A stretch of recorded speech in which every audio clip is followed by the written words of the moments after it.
So Jesus ended up, my point is, teaching a lot about offense because it's so dangerous.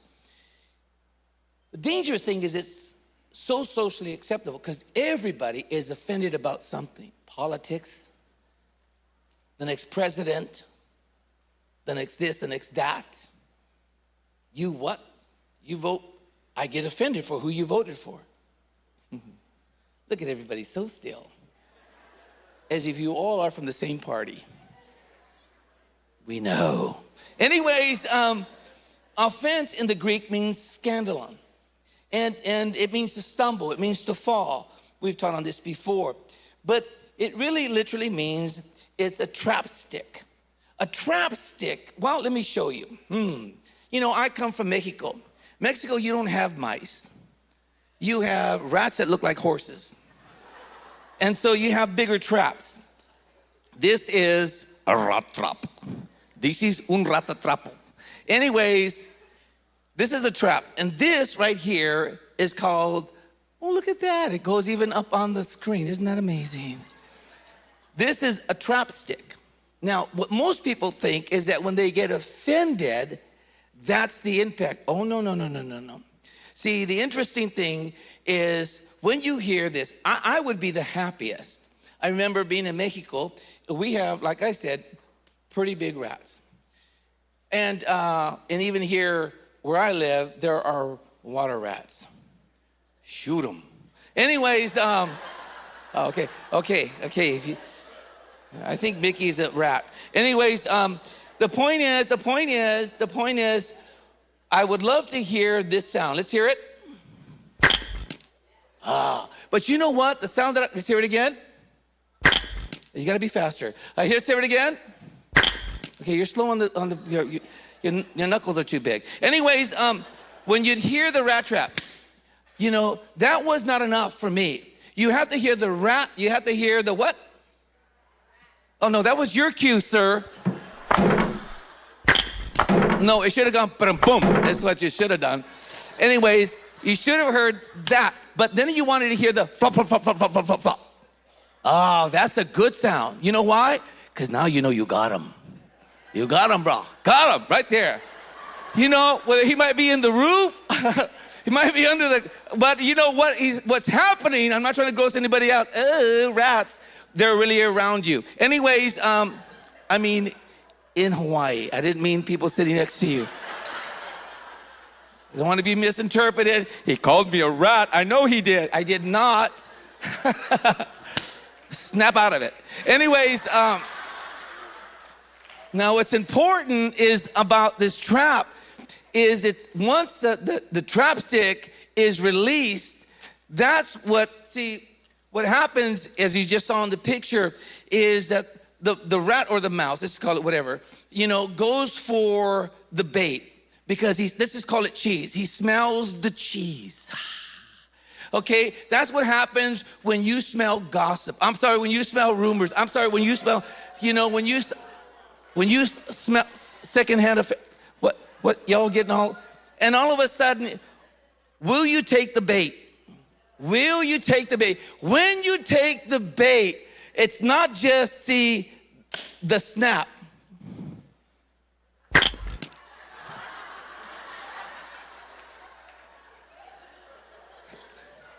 Fired. No, we don't fire anybody. Reorganized. We'll figure it out later. Anyways, thank you for your help. Anyways, you know, that just triggers the release of what's called the trap stick. All you did when you smell it and then you end up touching it, that releases that stick, and then comes the power play on your life. That's when the flop, flop, flop, flop, flop, flop, flop, flop, flop. And there's a lot of Christians that live in life like flop, flop, flop, flop, flop, flop, flop, flop, flop. They're floundering around, flopping all over the place in bitterness, in resentment. They're flopping in strife. They're flopping with criticism. They're flopping with rumors. They're flopping, you know, with anger. They're flopping with all these issues that they don't think they really have.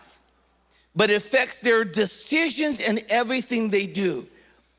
They'll break covenant, they'll break relationships, they'll do things that they think, oh, I'm good. No, you're not good. But you want to call yourself good because it become self-righteously justified and entitled to make their own decisions apart from the Word of God. So let me help you to understand how not to flop. Because the thing is, it's not that offenses won't come. It's not that you're not going to smell the bait stick. You're not going to not smell. You're going to smell. But you have to learn to discern not to take the bait or you're going to get snapped on.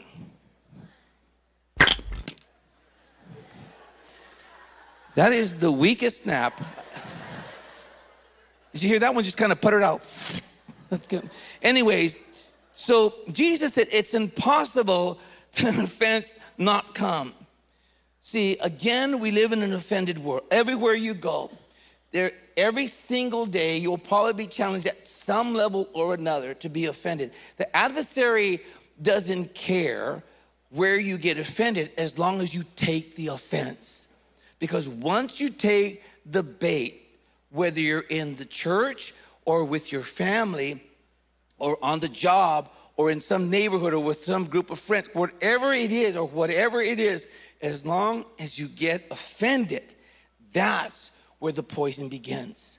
That's where you begin to flop, but you don't realize you're flopping. And you begin to make decisions that are so contrary, like King Saul, that it begins to distort your perception.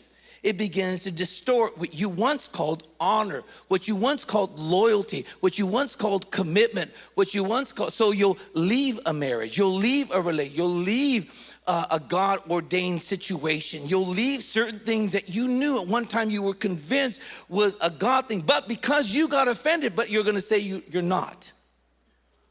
So no matter where you go, the offense isn't gone.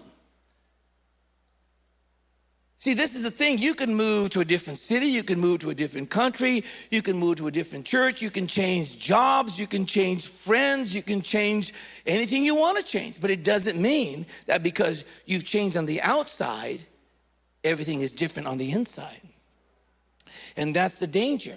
Because the adversary wants you to think all you have to do is change the protocol on the outside, change your environment on the outside, and that's going to change you on the inside. That's not true. And that's the danger of offense. And so again, I'm just kind of giving you some insight. You have to learn to smell the cheese. Turn to your neighbor and say, smell the cheese. You know, think about a mouse or a rat first smells the cheese. He's drawn to the cheese. Oh, I got something to share with you, brother. You're just not going to understand. Oh, my God, no, maybe I shouldn't share with you. They're tempting you. Oh, I shouldn't share. No. Okay, no. And then you're like, tell me already. Would you please tell me already? And so you're getting sucked in. And then what you end up is you touch the cheese. No. They said, what? To who? Who was there? No. Really? Oh. And then you get affected. That's called secondhand offense. You weren't even there. You don't even know. You have no idea of knowing motives or heart or all the details, yet you draw a conclusion. And the next time you see that person, you're like this. Or whatever you're looking. See, every time offense knocks on your door, you have to go, wait a minute, I smell the cheese. That's offense. There's something to that. That's poisonous. But sometimes Christians don't have enough courageous faith to make that decision. They've heard in services like this and others about the dangers of offense. But when they smell the cheese, it's not going to snap on them. And so Jesus says, woe unto him through whom the offenses come. Woe unto him.